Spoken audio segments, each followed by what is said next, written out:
No, that's okay.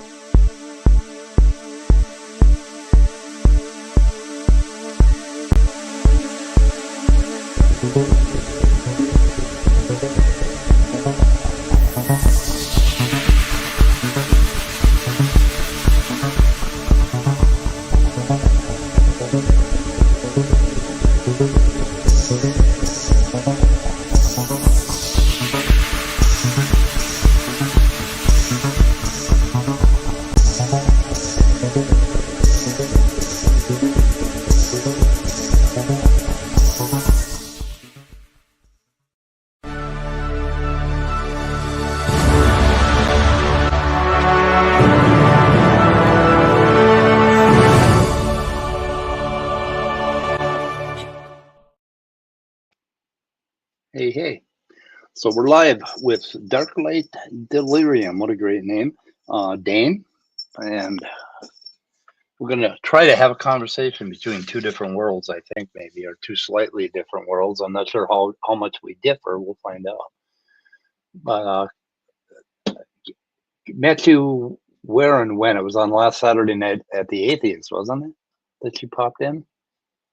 Captain. A couple weeks ago? Yeah, Captain, yes. So, yeah. Saturday night at the Atheist. So your mic pops out, but you don't go full robot. But Yeah. It seems like you may have to talk slower if you're saying something important, because it seems like it overloads or whatever. But anyway, we got James Apperson out here, and we got Aunt Jer, and we have Zuravak. I hope I pronounced that right. Got some people in chat, but I'm going to ignore chat, guys. We're just going to have a talk. Anyway. So you're you're at what, 117 subscribers? Hard fight. Look at the other number. Look at the number of videos I put out. About 450 now. Yeah, what the hell? So anyway, everybody go subscribe, because we like to help each other out in the community, even if you're one of those dark deists from the other side. We still. So anyway, so you're non-Abrahamic deist or theist? Theist? Is that what you call yourself? Okay, I was raised pagan, and it was loosely pagan. It wasn't strict pagan.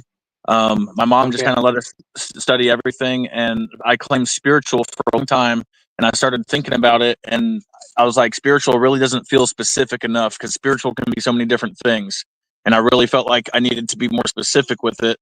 So non-Abrahamic true monotheist is what I am rolling with right now, and that still doesn't quite feel specific enough, but it's close enough right now. You know, the only other thing I can think of is omnitheist. It's just making my own term, omnitheist. I think that how's my audio? Is it horrible? Do I need to slow down?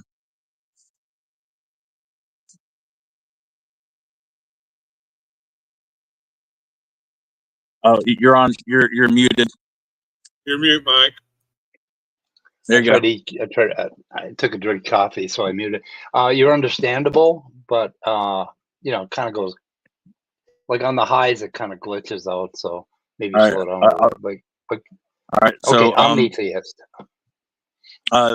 non-Abrahamic true monotheist, which so I believe in the construct of the one true Creator, but I don't come to that conclusion through the Abrahamic scriptures or dogmas. I see the Abrahamic perception as broken. And what makes it broken is they constantly try to interject division into that which is united, which is creation, and they interject division through terms like sin, through terms like evil. I don't believe in any of that shit. Okay, as I call it the fractal singularity omnimatrix. Okay, and the fractals are infinitely complex patterns that are self-similar across all scales. A singularity is quality state of being singular, and a matrix is a set of conditions that provides a system in which something grows or develops. So the set of conditions is the fractal singularity, which provides the system of creation, which could be called the Godhood, is something I like to call it. Godhood is the singular state of God, infinitely compounded to render every possibility and ability. Okay. I got my notes in front of me. I need my notes. We're breaking up pretty bad, but okay. So the matrix that makes life possible is that how you put it? The fractal singularity omnimatrix. Because everything is a fractal. It's like consciousness itself is a fractal. That's why I say our consciousness is a extension of the omni consciousness. I say we are all God. God is living through our lives. It's through every instant that we exist, through every moment that we experience. God is living through our lives. God damn it! Hang on a second here. I'm having my own issues. Okay. No, still having issues. It happens, brother. Hey, Dane, real quick, try to talk a little bit slower because it might help between the pops. Plus, you're using multi-word, and my ears need a slower pace to take in it Gotcha. all. Yeah, gotcha. But you're doing fine. Yeah, you're doing fine. It's just a little advice. Yeah, and maybe back up a little bit from the mic. Try that. Okay. Go ahead, talk. All right. So the Godhood is the singular state of God, infinitely compounded to render every possibility and probability. Which okay. I'll go back over it because I think I was going out. But the fractal singularity omnimatrix. Okay, so everything is a fractal. Consciousness is a fractal. I say that. That's why I say that we are all God, because our consciousness, we are all co-creators within the God, as I call it. Like I said, I believe in God, but I have very different beliefs about what that is than most theists. Most theists see God as something outside of yourself. I see God as something that can only exist within yourself, and I think everything outside of you is that's what the fractal singularity omnimatrix is anyway. It's everything existing at the same time and place simultaneously. And these are just theories. These aren't like dogmas or anything, but these are theories that I've come to, and they are open to change due to new information and all that. So I will definitely throw some theories at you. Okay. So that doesn't sound too different than okay, I'm an atheist when I'm around a Christian or an Abrahamic believer or a Muslim or somebody that believes that there's a superhuman kind of being. Okay. Because I believe humanity and our thinking and our consciousness is just one small part of one small what would you call it, creation of the matrix that you're talking about, right? Which for me is the complexity matrix. So I call myself a naturalist because I adhere strictly to science, physicalism, and naturalism, but I do not rule out how great that can be, how complex and how cool that can be. So when I get to that point, I can sit down and talk to somebody at an AA meeting about God, and I'm talking about the same spiritual sense and feelings as they are, and they never know I'm an atheist, right? But I'm only an atheist around me. So I always tell Christians that I'm an atheist in reaction to you. It's almost like I have an allergy to certain beliefs, and I develop atheism. Instead of breaking out in hives, I break out in atheism. So. Well, see, the thing is, followers of Abraham, their scriptures and their doctrines insist that anyone that doesn't bow to them must die. Essentially, there's scriptures here. Let me turn the page. We all know the scriptures, but so anyone arrogant enough to reject the verdict of the judge or of the priest who represents Yahweh must be put to death. So that's anyone who doesn't suck the Yahweh or Jesus dick pretty much must die. So yeah, we are forced to be apprehensive to them because they are coming at us sideways. Through their scripture right there. So for I like to propose the alliance of defiance, which is I pose as a counterbalance to the Abrahamic to the violence of the Abrahamic religions. The alliance of defiance is just anyone who has been wronged or hurt by the followers of Abraham, just coming together and looking up and saying, "Hey, motherfuckers, that's enough, dude." Like, because there's enough of us. There's more of us than there are of them. Believe it or not. Yeah. Because to them, anyone who is not with them is against them, and that's the rest of the world. And believe me, there's a lot more of the rest of the world than there are followers of Abraham. Yeah. One of the main problems I have with Western Christianity is how it cuts you off from your body and the world. Yep. And it makes that sinful and broken, like the fall. And I think that is just the wrong psychology to start out with. I mean, you're going to get sick if you feel cut off from existence. And then the idea that, I don't know how you feel about eternal life, but I do. I feel like when I die, I believe in all of this reincarnation. all of this conscious stuff is going to go away. But it doesn't matter, because when I go to sleep at night and I wake up in the morning, if somebody were to replace me with an entirely different person that thought just like me, I wouldn't have any way of knowing that, because it wouldn't feel any differently.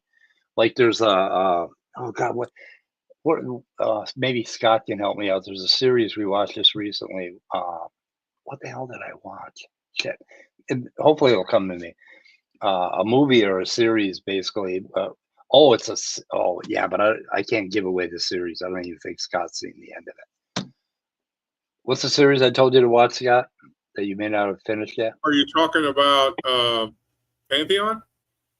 Yes. Yeah. Yeah, I'm in the middle of watching it. I'm first few episodes. Yeah, so don't give anything away. But Okay, I'm not going to give anything. Yeah, anyway, there's a sense that you get when you start to understand what you really are, that you're just, you're this whirling fractal part of the universe right here. And when you quit whirling really hard, you're going to kind of go to sleep, but there are all sorts of other worlds. And there's no reason to think that I'm me here and not me over there. I mean, I can think I'm me as you. The fact that you're alive should be enough for me to rejoice in whatever happens to me doesn't matter, as long as I know that there are children popping up everywhere like little mushrooms, and they're all playing and dancing and having fun. So, and the other thing is, I have no reason to be nostalgic about my youth, even though I often feel nostalgia about my youth. All I have to do is look at children and realize that it's all going on still. How old are you? That human pattern. I'm 74. So. Good to be dead soon. 40. Oh my. Yeah. Okay. Yeah. My niece is 40, and somebody else just turned 40 recently. Anyway. Yep. So anyway, so we're not. So that's my version of reincarnation. That there's no reason to hang on to this bag of skin. You know, and say, oh, that's me, right? And the experiences that I'm having. I mean, I realize that when I die, the pattern is going to significantly change. It's going to be a massive change in the pattern, but the pattern will go on somewhere, and I don't have to cling to it. So anyway, okay. So that's pretty cool. So yeah. So I think there's a bridge. We don't differ. Though you might deny atheism and you might deny naturalism, but you got to think about. I don't deny naturalism. I don't deny naturalism at all. I just, the question is, do you or don't you believe in God? And I have to say yes. Just got a totally different idea about what God is. Yeah, I'm not letting others dictate what my conception of God is, and I totally made it myself. And then Christians will say, "Oh, you can't make God in your image." Oh, that's interesting, Christians, because that's exactly what you guys did. No, they took Jesus and made Jesus into God, and to true Jews, that is actually a blasphemy. A true Jew. Okay, what they what do you call it? They stole Yahweh and made it in their own image, then turned around and said, "No, no one else can do that. We're the only ones that can do that." So, right. They like to say that they worship the God of the Jews, but they actually don't, because the God of the Jews is in no way Jesus. That is Hashem. Okay, that is the God of the Jews, and so I would like for people to start stopping Christians in their tracks when they say we worship the God of the Jews. Actually, motherfucker, you don't. let me stop you right there. No, you worship the God of the Jews, because the God of the Jews is in no way just. Ask any true Jew and they will tell you. I talk to Jews. I got a Jew friend, and I've been waiting to go up there and talk to. He has a channel called Ava or Judaism.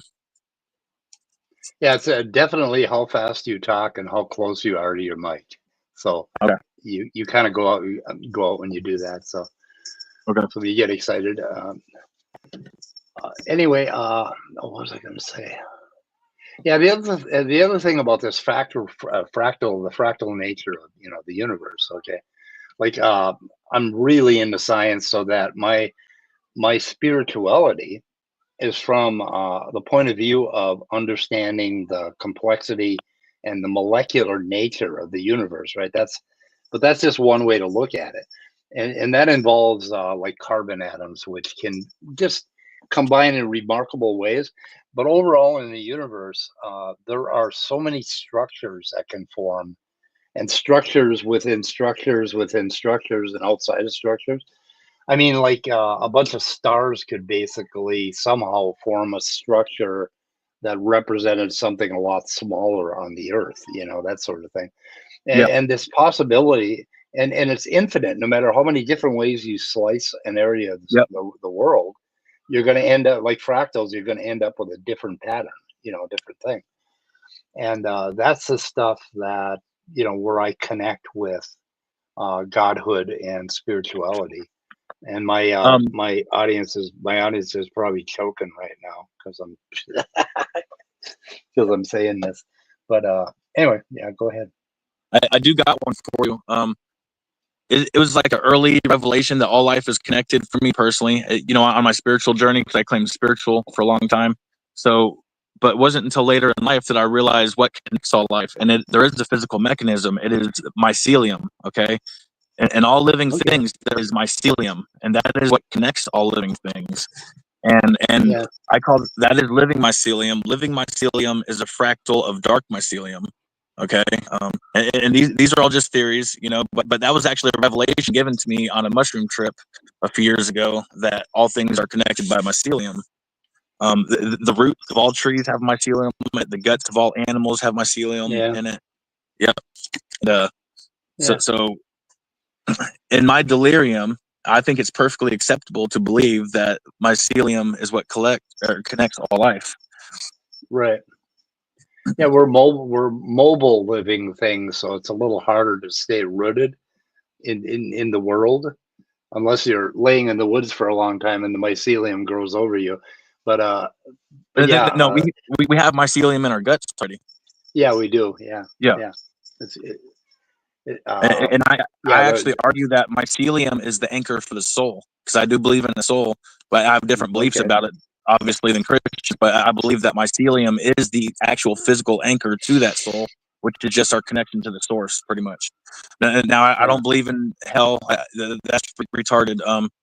And actually, Jews don't believe in hell either. To Jews, it is a 12-month cleansing process. It is not an eternal torture. To the Jews, Satan is a loyal angel to Yahweh doing his bidding. It is not a rebellious angel with his own kingdom.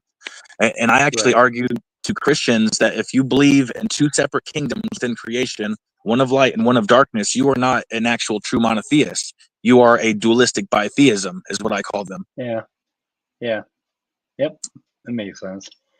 What was I going to say? I forgot. I was playing with I have to play with my cat or he will chew my leg off. No, I hear you. So.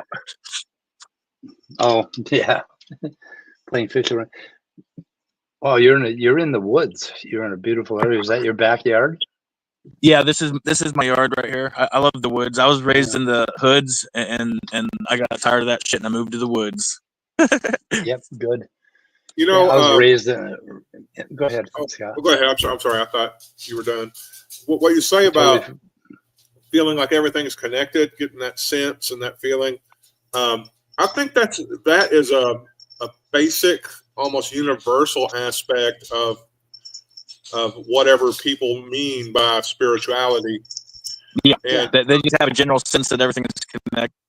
Yeah, and of course the mycelium thing, there's a grove of trees somewhere that's like the largest pine forest or something, and I think it's mycelium, or there's like mycelium network that connects it, messages back to the trees.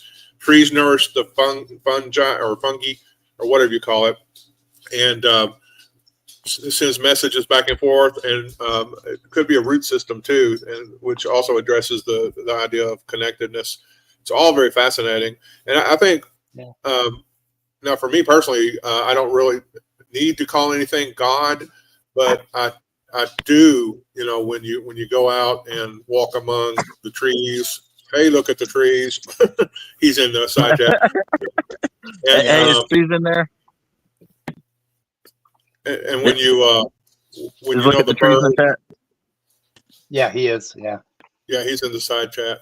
And connect with the animals. I love to go out and literally greet every critter I see outside. We have a roadrunner that likes to hang around the house. We have rabbits, beep, beep. And of course, even domestic pets, cats, cattle. It's all connected. And whenever I have felt spiritual, either when I was a Christian or post Christianity, it's the best sense of spirituality is when I get caught up in that sense of connectedness. Yeah. And so I can resonate with what you're saying, and kind of want to study fungus, mycelium. Mycelium sounds smarter and makes me not feel as dumb trying to pronounce it. But it does. I can concur with a lot of that. But I don't feel a need to reference God, because I think God is like a dirty word. The followers of Abraham have made it to where God feels like a dirty word, because they have completely like the whole construct of the one true Creator. They have totally desecrated that. They want their perception of the one true Creator to have all the glory and all the awe of the one true Creator without giving any of the respect and dignity to the creation. And so to me, people ask, what do I personally how do I prove that there is I'm just going to do a basic look at the trees, but I am a creator, therefore there is an ultimate creator, just me personally, and I don't base that on any dogma or anything. And people will also ask me what attributes that I attribute to my perception of God. And I will say there's 4 of them. 1, unity and balance. 2, consciousness. 3, dark. 4, and light. And pretty much in that order. But they are all one. But those are the attributes of God that I see. And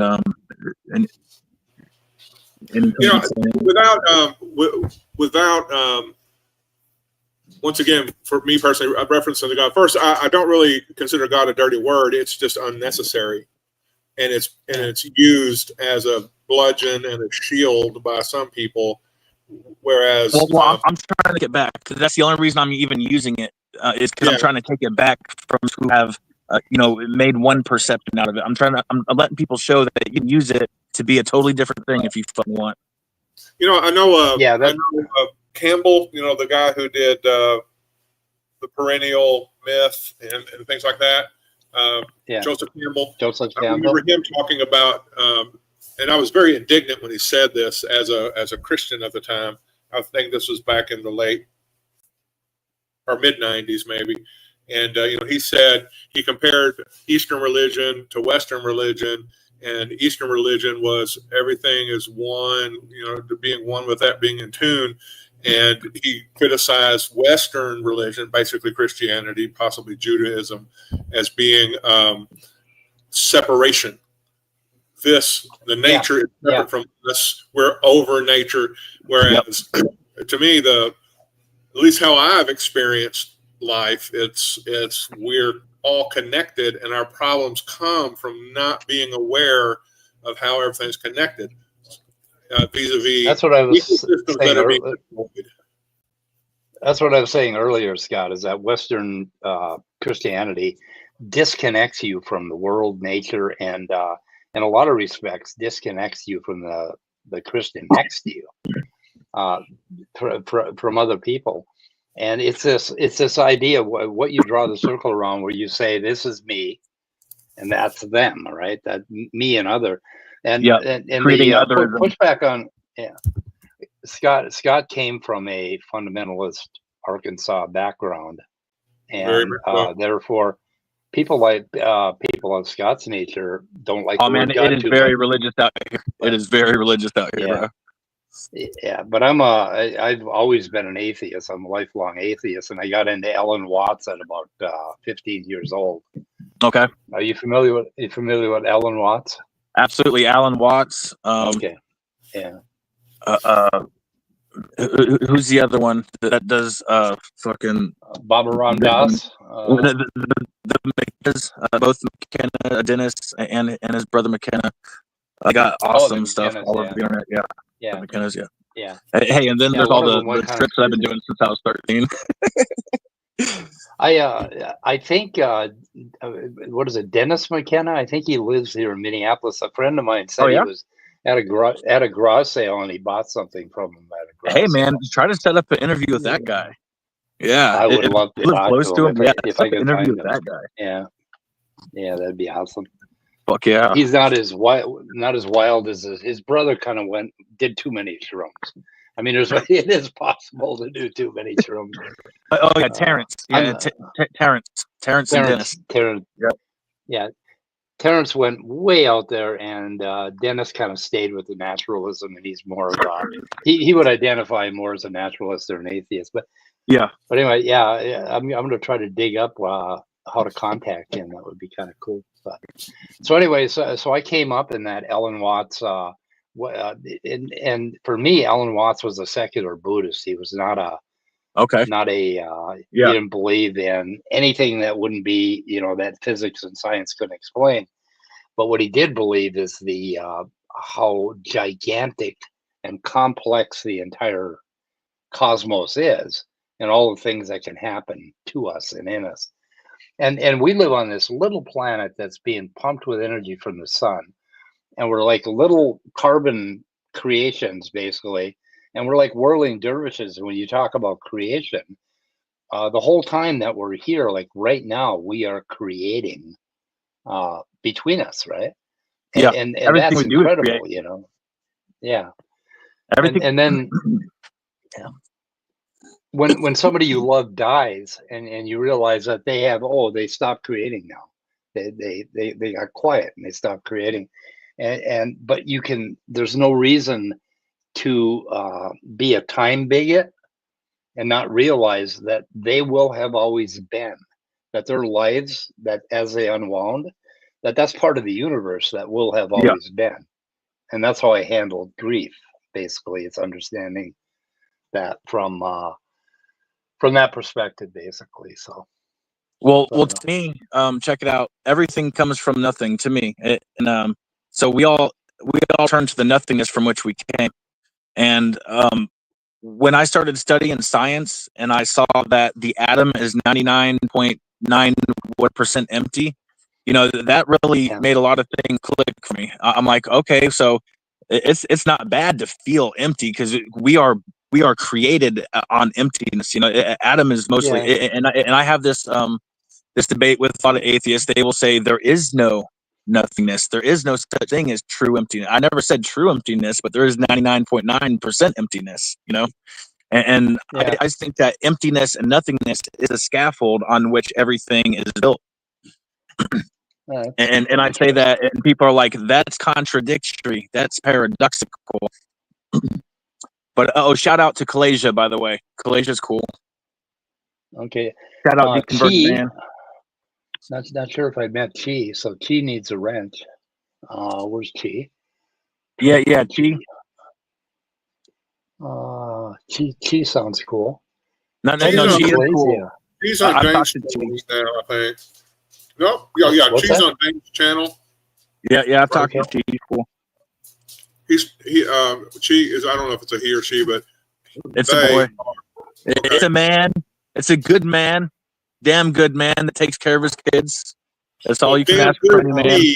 is doing side chat on Dane's channel. So I don't think. Oh, Chia's on your. Yeah. I can't give Chia a wrench because Chia's on your channel. Okay. Wolf. Anyway, what else?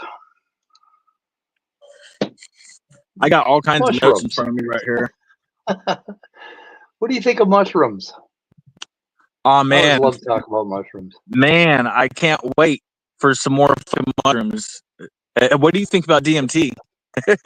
I'm gonna stay away from that. I don't want to be shot out of a cannon. And Well, you can control it though. You can control it by how much and how hard you hit it. You can't control it like once you get there, but you can control. Yeah, you control the dosage. On very light doses, it just feels like a really euphoric weed high. On light doses, okay. A lot of people, like a lot of people will get like weak pins and just kind of sip on the weak pins a little bit, and I call it the shallows. They just kind of get in the shallows a little bit. So you totally can go to different worlds on that shit. but you have to go after hitting that shit to get there. You know, you have to really fucking you got to do a 2 or 3 hits back to back out of a fucking bong to get there, which I've done. Right? Yeah, I tried MDMA recently, and that was a real powerful therapeutic tool for dealing with some emotional shit that was going on with me. And I got started in this thing because. Do you know it was legit? Was it legit? Oh yeah. Okay. It was very. We even knew the dosage down to the milligram.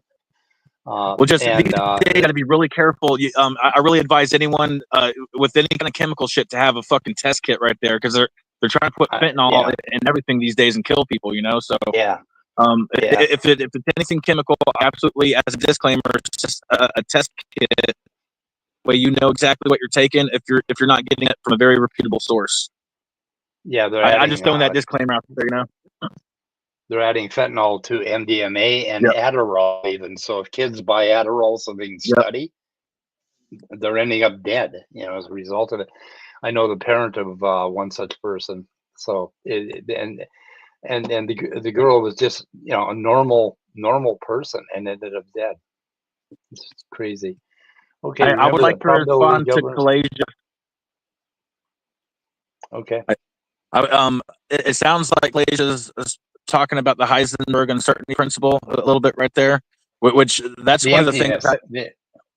That's one of the things I like to use as evidence that all creation is built on paradox and contradiction is a claim of mine. Okay, all creation is built on paradox and contradiction.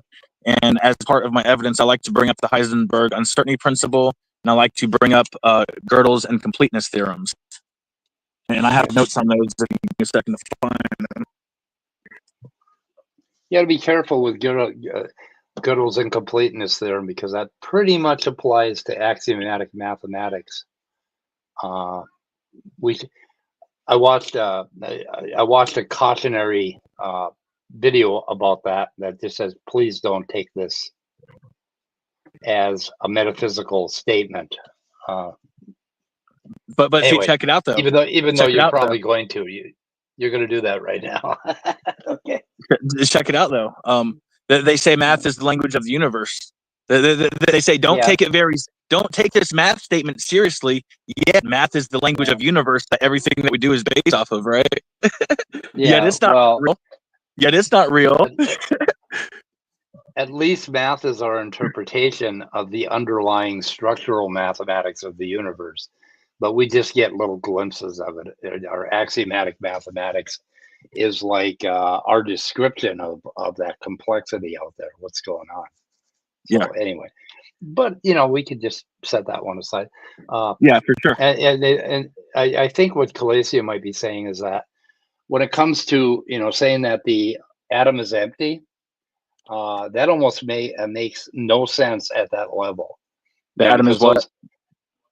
That the atom is empty. That it's emptiness. It's basically what's in there is a wave. It's not a particle flying around, and that wave pretty much occupies that whole space.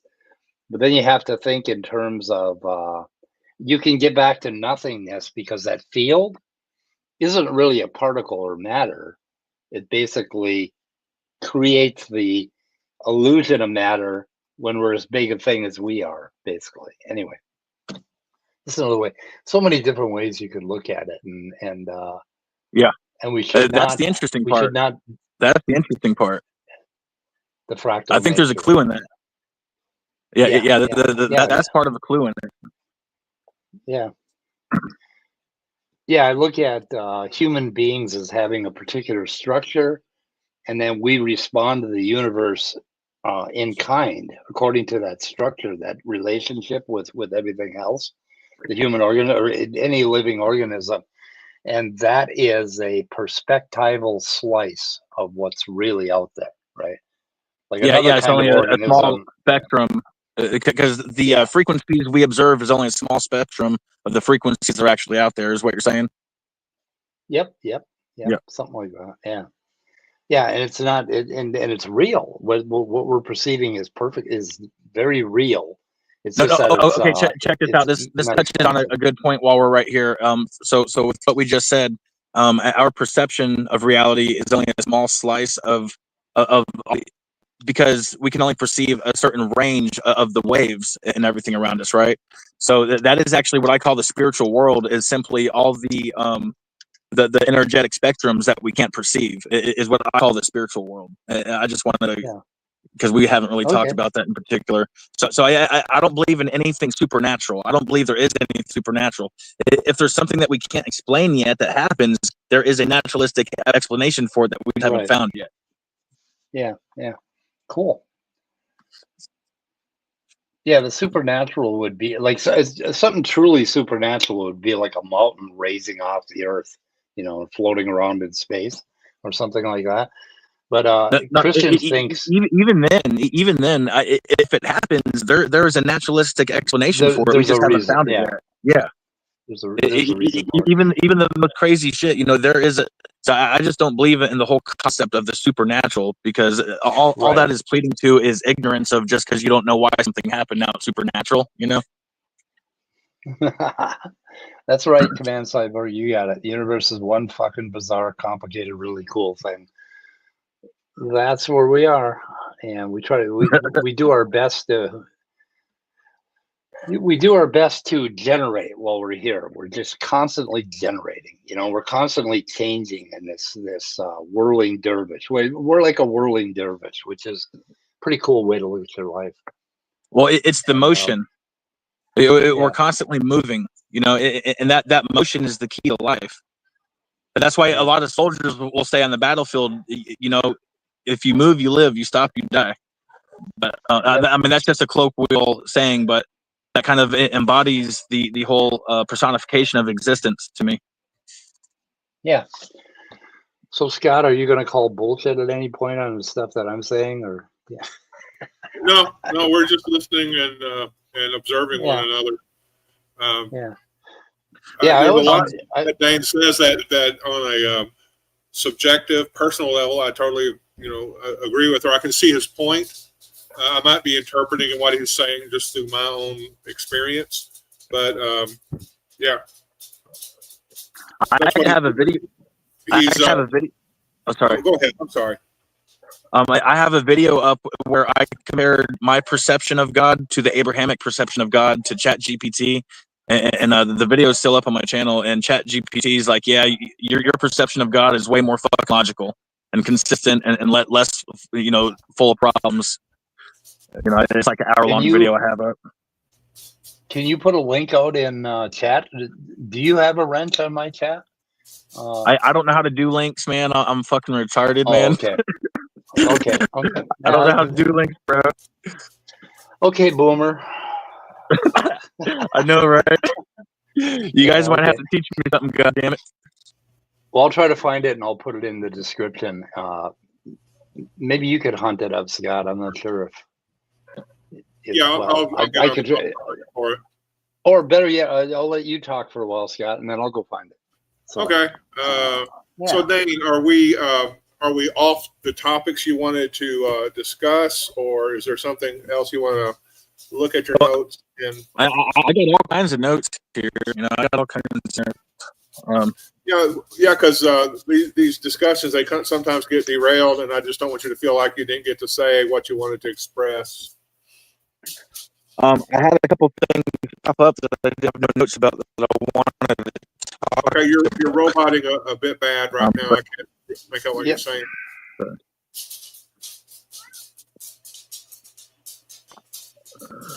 Come on. Let me go off camera while I'm looking around. Oh yeah, well, thank you guys very much for even to have a straight conversation with me, because that doesn't always happen, you know. Like I feel like a lot of the call-in shows, I really feel like, me personally, they're not trying to have honest conversations. It's what it feels like to me, you know. So I just appreciate you guys for, you know, letting me, you know, explain my full things and have a back and forth with me, man. Yeah, the call-in shows are going to. They don't want a lot of background information. They just, because of time constraints, and they do thrive off of the idea of pounding the other guy in the sand or whatever, and there's just bullshit, you know. You're really breaking up bad now, Dan. It's starting to rain on me. That could be causing it. I don't know. I was about to run into my cabin real quick. If I'm breaking up real bad, let me know though. Okay. Well, once you go inside and try to set up, and we'll continue talking amongst ourselves. If you can, yeah, give me a couple minutes. Okay. Yeah. Okay. Give me about 2 or 3 minutes, and I'll pop right back on. Sure thing. Yeah. Thank you. Okay. Oh, you're welcome. So, actually left the room. Okay.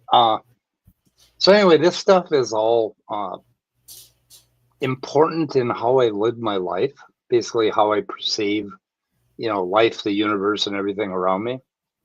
And the really, really important thing about it for me as an addict is that those 12 steps in AA, they show you a path where you can kind of get back from being a really fucked up addict, you know, totally fucking your life up, to becoming a normal human being with a bank account and pays his bills and all that shit. A person that shows up. And one of those steps is turning your will and your life over to God as you understand them. And what that means is getting out of that me bag of skin. You have to reach outside of yourself conceptually, so that you start to think of yourself less and everything in the world, including yourself, more. You know, to see yourself as part of the fabric, right? And then you start listening to other people in AA, and then they say, well, do this and do that, and then you do this and do that, because you're no longer a me bag of ego running the show your own fucking way. And so that's a real important part of recovery. And it's an often misunderstood thing. You're not giving up your will or letting other people tell you what to do. You're embracing the part of your will that comes from a deeper place in yourself, right? Your natural will to survive and do things and create and enjoy and whatever. The only place you're giving up your will is your will to use drugs and drink. You want to give that part up, and you want to give up the part where you think you know every fucking thing, you know, where you want to listen to people. And as an alcoholic and an addict, it happened to me when I was so beaten up physically and mentally that I was about to be carted off to the grave or the hospital, one or the other. I could not survive anymore. And I just said, hey, I don't know what the hell's going on. Help me. And as soon as I said, help me, help just popped up everywhere in my mind. I mean, it was all over the place. So anyway, and that is a sense of spirituality, when you just kind of lay back and say, okay, I give up. I quit. I'm done. Done thinking, done making plans. Yeah, people get in the way of themselves. And, yeah, you do. Perhaps roof brain. Yeah, I know there's that old evangelical idea of surrendering yourself to God. Sometimes you have to just surrender yourself to the world, and realize that my ego is not what I need to be focusing on and trying to feed. It's perhaps other parts of me. And here's the really interesting thing I found in my life was from the time I've been like 18 years old, I was in therapy, and I had all of these neuroses, right? And I had bipolar, I'm depressed, I'm this, I'm that. And it was always about me. And so oftentimes when people say, think about yourself less, that too, thinking about yourself. Oh, Scott, we're bouncing them back and forth. You go ahead. I'll let you do it. Add him to the stage. Let me do it. Okay, I'm going to add him. There we go. Okay.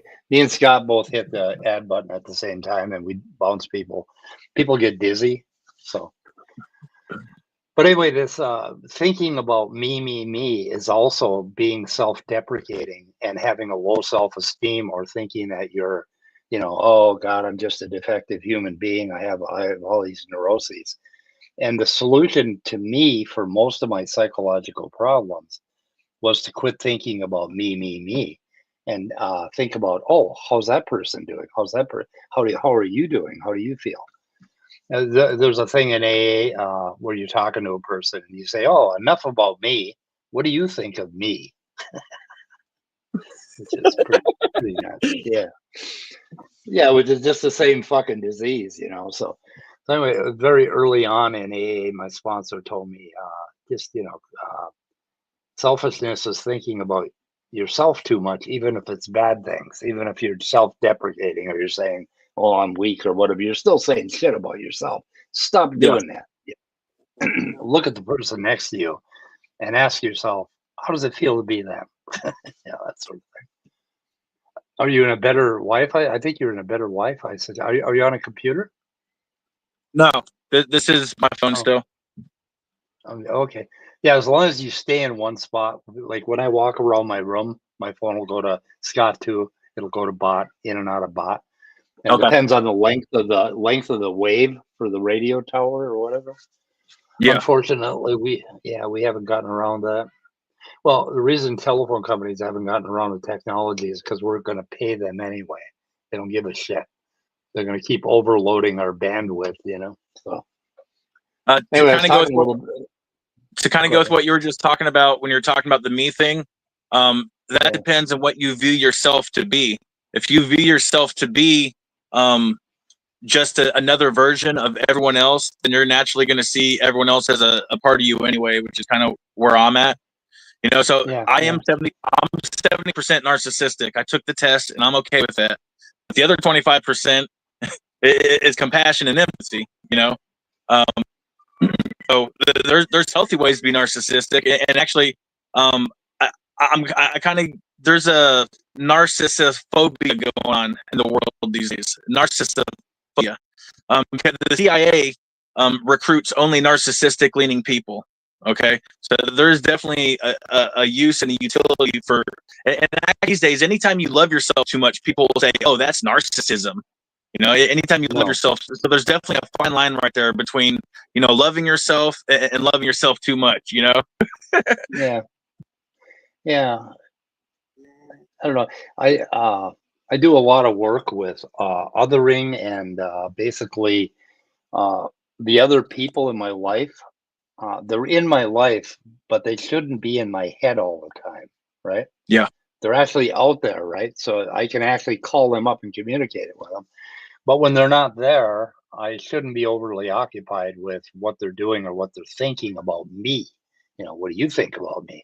So I've been trying to, and I put that's what if you wanted a characterization of what a demon is, a demon would be like having a person stuck in your head that you hate, right?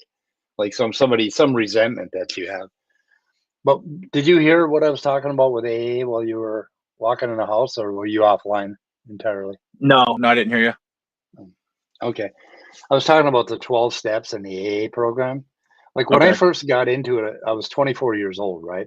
And atheist all my life, right? So, and very much against, any sort of Western religious belief. I was kind of sliding into secular Eastern religion at the time. So I got into, they threw me in a treatment. The state of Minnesota picked me up, put me in handcuffs and hauled me down to a treatment center the first time I was introduced to AA.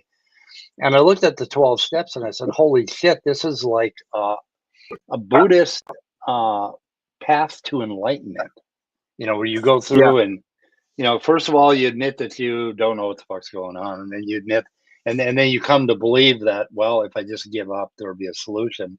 Then you give up. Then you make an inventory of all the shit you did wrong. And then for the next 3-4 steps, you go through and you try to repair the damage that you've done to other people. And you do it with no concept of getting anything in return from them. You don't do it so that they will forgive you. You do it so that you can forgive yourself, basically. And then you go through that, and then the latter steps are taking a continual inventory on a daily basis, staying aware of what am I doing in the world. And then step 11 is deepening a conscious contact with God. And then the second part of it is prayer, basically. And for me, I learned how to pray as an atheist. And I do it in a bodily way. I give up, like if something is really bothering me, I will do what I call prayer. I will basically let go of something, or I will take something into my heart, or I will, but I always use a bodily movement with it. And it changes me. I mean, it completely changes me, and it also alters the course of the world around me. Like if I pray, okay, I have a good friend who's bedridden and suffering, deeply, and I prayed basically, or said a prayer of hope for him, right? Yeah. And then I ended up actually getting my ass up there and going to see him, which I had, not done for quite a while, and walked in, and I made a lot of changes in the universe with that prayer, basically, and all of that hopefully will come back in some positive way in his life as well as mine, certainly in mine. I mean, so that's how I redefine prayer. And like you said, I want to take some of these words back. Prayer, I like spirituality. Oh, that's it. Yeah. I'm. Well, I just like.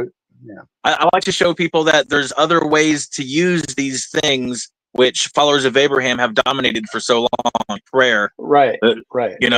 There's other ways to use these things and think about them.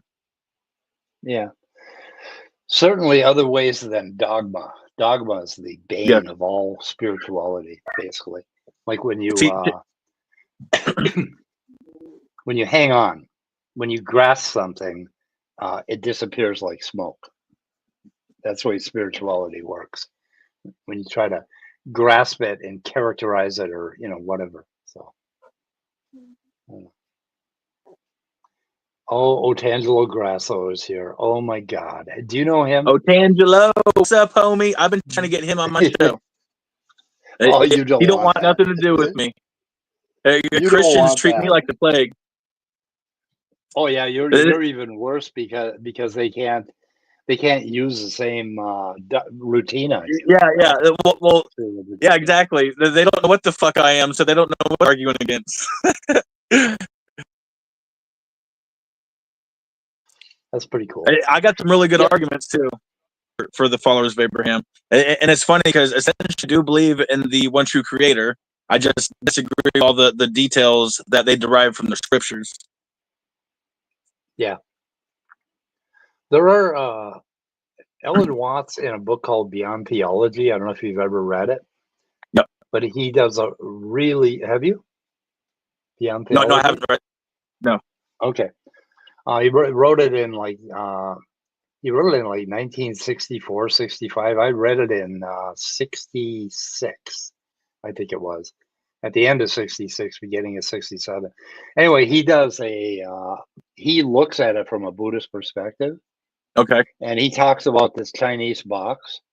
And so what you have is you've got the overall blending with the universe concept, right? And then you can narrow it. You can put yourself in a box within a box within a box. And when you play the Christian game, you're playing the scariest game on earth. Basically, he describes it as really, like, okay, you say, okay, there's a God, and he's going to be a good guy, and you got the devil, he's going to be a bad guy, and they stretch you in between and terrorize you. And and then he had this neat image of when you die as a Christian, okay, you go up and you see the pearly gates, and there's all this, they're gigantic, like, miles and miles high, and you walk up to this throne that's a mile high, and there's this giant bearded old God sitting on the throne, and you walk up there and your knees are knocking together because you're going to be judged. And then God looks at you with this just horribly serious, like, gonna fuck you up look. And then all of a sudden he starts laughing and pats you on the back and says, "We were only kidding." And which is a wonderful release from the game of Christianity, which is this idea that, there's this good and evil, and you're suffering in the middle or whatever. So anyway, it's kind of cool. Well, if you look at it biblically, if you look at heaven biblically, it sounds horrible to me. Biblically, without all the fluff pushed on by the Christians, if you just look at it strictly biblically, there's not a whole lot of verses that describe it. But the couple that do describe it, it sounds like hell to me. Right. Just standing around this fucking ultra egotistical motherfucker saying, "Holy, holy, holy, there's none better." Just fluffing his nuts 24/7. It's like, nah, I'm good. Put me in the other place. Yeah. If there's another place besides that, put me there. Yeah, sitting in this like light clouded, light blue cloudy room with a sheep dance jumping in between the clouds. It's like being trapped in like my mom used to take me to this Presbyterian church when I was like 6 to 8 years old. She was trying to get me to believe, and it would be like being trapped in church for eternity. Yeah, and exactly. That would be hell to me. Yeah, because my mind was trying to jump out at every point. So. Well, I can't stand church. I was raised as pagan. I wasn't forced to go to church as a kid, which I was very grateful for, I went to coven meetings with my mom, but they didn't like to do stuff in front of kids. So I had a very different upbringing than most people, which I'm grateful for, because I hear all these damn horror stories about kids being forced to do all this bullshit, Yeah, I wasn't forced. My mom was. My mom respected me even at 6 years old. She used to get psychiatric advice from me at 6, and she brought me because she wanted me to see what she was seeing, right, in the church. She just thought of it, and she didn't do this to any of my siblings at all. It was just me, and it was interesting. But and she was really good about it when I told her. I said, "Mom, I just I can't do this anymore. I just don't. I'm not buying it." I think it was Noah's flood was the last nail in the coffin. It's like, nope, that didn't happen. What denomination? Presbyterian, and it was. We had a wonderful pastor who, I've told this before on this channel, but when I asked him about dinosaurs and how, if God created the earth in 6 days, how does millions of years pop in there? And he sat me down on the steps of this big Presbyterian church, and I actually have a picture of it somewhere, and put his arm around me and said, "Son, let me tell you what a metaphor is." And that was pretty cool. That was in like 1957, right? And that was pretty cool for a pastor at 57. So he definitely was not a young earth creationist, which is this channel is all about really pushing back on science denial and young earth creationism. All that crazy dogma bullshit. The stuff that Otangelo believes. God help you. And have him on your channel. I want to see that, man. Otangelo, get in touch with him and definitely go on Dane's channel. Hey, I'll be nice to you if you're nice to me, Otangelo. And we've talked before, we've been nice to each other. I only get sideways if a Christian comes sideways at me. Because I can but when it comes down to it, their scriptures call for our death. But they like to gaslight and be like, oh, you're saying bad things about me. I'm like, motherfucker, at least I don't have scripture demanding your death like you do me. Shit. Right. Yep, that is a problem. And all I ask for is for the Christians, Jews, and Muslims to just what do they call that? Disavow a handful of verses that justify harming your man. All you got to do is disavow those verses. You know, there's a lot of good stuff in the Holy Book, sure, but those good things don't matter when it's totally overshadowed by horrific shit. Yeah. They think somehow men wrote it down, but it was the word of God. So somehow they were sitting there saying, God, you're breaking up. Did you say kill everybody? They probably wrote some of the. They probably wrote some of it. God, no, I said heal everyone. What was that, God? Right, heal everyone? Oh, okay, no, I kill said everyone. Heal. Yeah. I think that's what happened. It was like a bad cell phone connection. Whatever. Anyway. Well, cool. While we're talking about the word of God real quick, I haven't brought this up yet. I believe every word ever spoken is the word of God, because there is no word possible spoken without the breath of life from the one true creator. So, right. And me personally, I say God owns every single name ever spoken. God owns every spirit that is possibly ever created. There is spirit separate God. That's why hell is impossible. To me, if God is the perfect creator, then his creations are their perfect creations. Okay, inherent. Okay, there was no sin to begin with. Okay. You're breaking up, so you might have to back up and say that over. Okay, fuck. If you can. What the fuck did I say? Okay, yeah. I was saying, if God is a perfect creator, then inherently all his creations are perfect creations. And so therefore hell is impossible if hell is a state that is separate from the one true creator, because that is an impossible state. Because that would mean that the one true creator is an imperfect creator if you can possibly be separate from him. But these are little I like to bring up to followers of Abraham to disprove their perception of one true creator. Yeah, okay. Because they like to say our creator is a perfect creator, but then they turn around and say, oh, but wait, free will. Oh, but wait, knowledge. But check it out. Free will and knowledge are creations of the one true creator, which make them perfect creations. Therefore, you cannot use free will and knowledge as a scapegoat for sin and evil, okay, which is what they try to do. Yeah, the thing about sin, I can compare that again to the 12-step program. Basically, you have to what the fuck do you have to do? Give yourself to Jesus or something to. Anyway, when you go through those 12 steps, steps 4 to 9 are about repairing the damage that you've done, recognizing what you've done to other people, and it's really interesting because if you got beat up, badly beaten in an alley by a gang of people that robbed you, you don't look at what they did. You look at you were the asshole that walked in the alley at 2 a.m.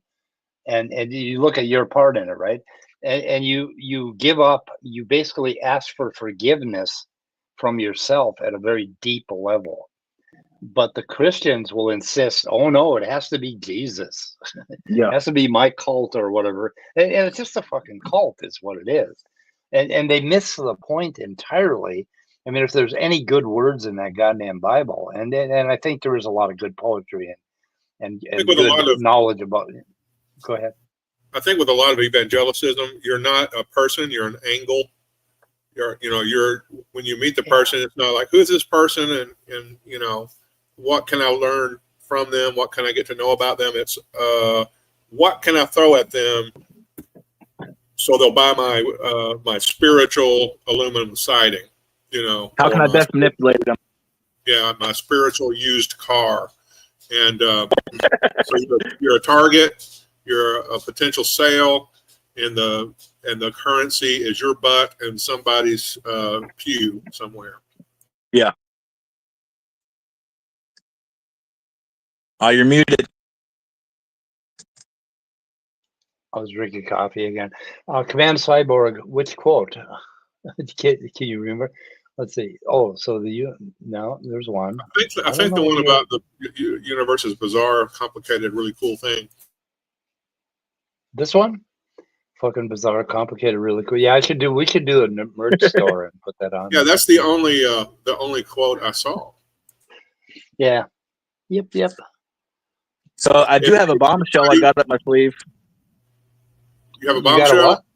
I got a okay. bombshell up my sleeve. If you guys want that or not, I don't know if you want that, but I got a bombshell we can talk about. But Let we me can put talk my about other stuff welding too. glasses on and my welding. So now we're gonna spend the last 10 minutes disagreeing with each other. Go ahead. We might even disagree here. I'm the crazy shit, bro. You just might agree with some of my crazy shit. Okay. I've spent a lot of time thinking about this. Okay. The trans issue. Okay. The trans issue. At first, I resisted it, but then I start no, check it out. But then I started thinking about it, and then I'm like, I'm grateful to the transgender people. But what do they say? We are transcending the social construct of gender. And I started thinking about that, and I'm like, you know what? Social or gender is not the only social construct. Yeah. Our society is full of social constructs, and we can transcend any social construct that we want at any time, simply through our perception. So I have been recently coming out, and I don't care if anyone accepts it or not, but it's omnitrans. I am omnitrans. Yes, I can transcend any social construct I want at any time. Wow. Boom! Yeah, that is kind of cool. Yeah.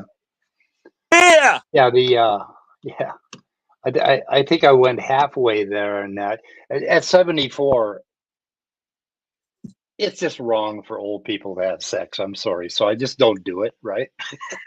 It's just like, no, and I've kind of become agender basically. So that's whole social construct. I stopped thinking about people as being a particular gender, or I mean, no matter. I mean, I know a lot of trans people want to identify as a gender, but I don't anymore. I don't want to be this man thing that's been jammed down my fucking throat all my life. And it was really a problem when I was a little kid, because I tended to hang out with the girls. I like girls a lot. I mean, me too. in I every hung out with way. girls. Yeah. Oh yeah. And I just got tired of that role that was put upon me, and it did a lot of damage because it affected my self-esteem, right? Because my father saw me as being weaker than the other men, right? Yeah. The other guys, because I didn't want to do the same shit, right? Yeah. Yeah. Anyway, I'm what really do you think about it? About your omni-trans? Yeah. Yeah, that's a cool concept to consider. We don't want to throw the social conventions in the toilet that are going to make our lives and other lives better. Not all of them. Right? All I'm saying is that you have the power to. I'm not saying that you necessarily must. Trash any and all social constructs. I'm just saying you have the ability to transcend them if you want. It means you don't have to be stuck in a social construct if you don't want. If it is not being beneficial to you. Yeah. And no matter what kind of a construct you have in your mind, it's always a good idea to pick it out and take a look at it and decide whether you're going to toss it in the bucket or not. Well, yeah, I do that you have stuff. to look at its utility. Yeah. I do that stuff a lot on psilocybin. That's kind of been my path. Is I find all of these things, and I'm like, "What the fuck is that?" Hey, you guys come out to my property and trip. Let's have a big old bonfire trip at my property. Okay, I'll fly down there immediately. No. Yeah. I mean, at some point. Yeah, it might be a cool thing. Anyway, okay, we're coming up on an hour and a half, and so I think we'll close it off. All right, cool, man. Cool. Well, hey, I appreciate having me on, bro. Thank you. It's good talking. I've got you on. I've got you on reminders, so I might, if you have a live stream, I might pop in and continue our talk. But anyway, okay, a lot better than I thought it was going to go. Kalasia can have the last comment here. Okay. We are all just human beings first and foremost. Absolutely. We are Homo sapiens. Homo sapiens. Okay, guys. Well, goodbye, cruel world. Hey, I know I hang out in a lot of atheist chats and stuff, and I just wanted you guys to get a chance to talk to me and know I'm a person too. If it's all in our head anyway, then I'm making up my own fucking shit. You know, pretty much. That's where the delirium comes in. Yeah, that's right. Program your own damn head. Yeah. Yeah, and you're non-dogmatic, and I'm all for that. And you know, it's great. Hey, So people, even though I'm a theist and y'all are atheists, I'm more on y'all's side on a lot of things than I am on the theist side. Yeah. So let's just put it that way. I hang out with atheists and pagans a lot. Those are my people.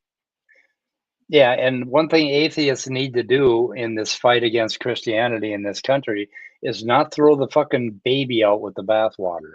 Yeah. Okay, and the baby would be spirituality, connection with other human beings, realizing that we are organisms, we are living, breathing, emotional things, and you don't want to get up in the roof brain and do nothing but rationalization.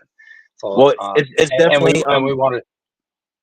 It's worth pointing out that the government is trying to start a civil war using religion. Okay, and don't let the government. I'm telling you, the government's trying to start a civil war using religion. People, don't let them. They're doing yeah, they are working on it anyway. Yeah. And we want to just tell. We want to take the words back. We want to take some of these words back. Absolutely. I want to let people know that there's other ways to view God that isn't dominated by the Abrahamic theology or any other religion out there, you know, or not, you know.